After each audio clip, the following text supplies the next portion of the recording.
Hey guys, I got a message for a subcontractors.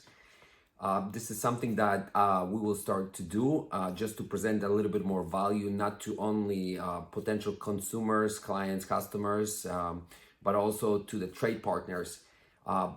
One message for today, present value. What we're trying to do on our end for the consumers, we're always trying to present the value, which is not the cheapest price, is the add-on value, the customer service, the experience, the expertise, the way we handle the project. You should do the same. So when you're working with a general contractor, do the same, present the value. And the value could be different ways of presenting one.